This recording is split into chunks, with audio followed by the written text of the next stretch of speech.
కాంగ్రెస్ మార్పు పాలన ఆటో డ్రైవర్ల జీవితాలను చిన్నాభిన్నం చేసింది.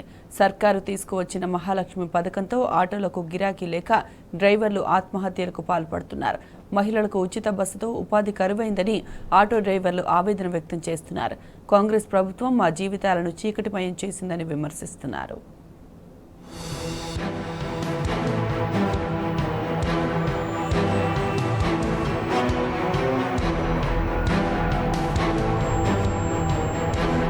అది తెలంగాణ బేగంపేటలోని ప్రజాభవన్.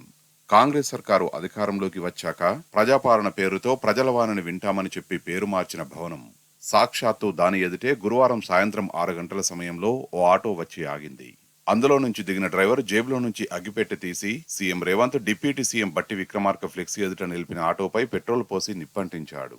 పోలీసులు రంగప్రవేశం చేసి మంటలు ఆర్పేందుకు ప్రయత్నించినా అదుపులోకి రాలేదు. ఆటో పూర్తిగా మంటల్లో కాలిపోయింది.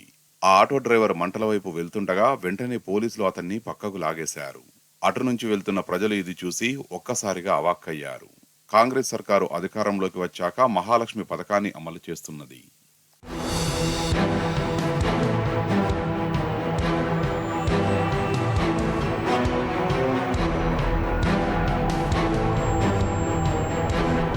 ఆర్టీసీ బస్సుల్లో మహిళలకు ఉచిత ప్రయాణం కల్పిస్తున్నది. దీంతో ఆటోలకు గిరాకీ తగ్గిపోయిందంటూ రాష్ట్ర వ్యాప్తంగా ఆటో డ్రైవర్లు ఆందోళన బాటపట్టారు. జీవనోపాధి దెబ్బతిన్నదనే మనస్తాపంతో ఇప్పటి వరకు 14 మంది ఆటో డ్రైవర్లు ప్రాణాలు కోల్పోయారు. తాజాగా ప్రజాభవన్ ఎదుట మియాపూర్కు చెందిన దేవానాయక్ అనే ఆటో డ్రైవర్ గురువారం తన ఆటోకు తానే నిప్పంటించుకున్న సంఘటన సంచలనంగా మారింది. మహిళలకు ఉచిత బస్సు ప్రయాణంతో గిరాకీ లేక కుటుంబాన్ని పోషించలేకపోతున్నానని మనస్తాపం చెంది ఈ ఘటనకు పాల్పడ్డట్లు దేవానాయక్ తెలిపారు. తన కండ్ల ఎదుట తగలబడుతున్న ఆటోను చూస్తూ కన్నీటి పర్యంతమయ్యాడు. విలేకరులతో తన గోడు వెళ్లబోసుకున్నాడు. నాకు 2 ఆడపిల్లలు, 1 కొడుకు, భార్య ఉన్నారు. 10 ఏళ్ల నుంచి ఆటోనే ఆధారం. కాంగ్రెస్ ప్రభుత్వం అధికారంలోకి వచ్చాక మహిళలకు ఉచిత బస్సు ప్రయాణం అందించి మా బతుకుల్లో చీకట్లు నింపింది. గిరాకీ లేదు. ఈఎంఐలు, కుటుంబ ఖర్చులు ఎలా భరించగలం? నా బతుకు రోడ్డున పడ్డది. ఇప్పుడు నా కుటుంబాన్ని పోషించడమెలా?